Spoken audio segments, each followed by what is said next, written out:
Ako, Sandra. Ang bait ng machine sa Odin 2. Nagamit ito ng 6 araw. May total 203 meters.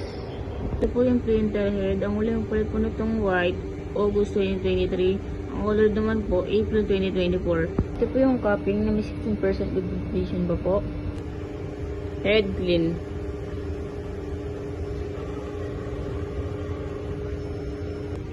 Nasal check.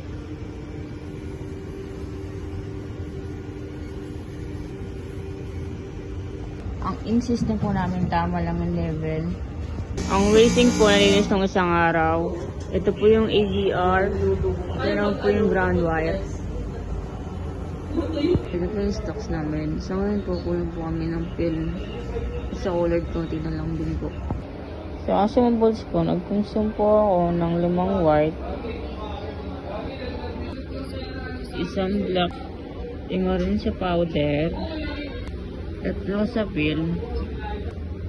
Ito po yung output at daily checklist.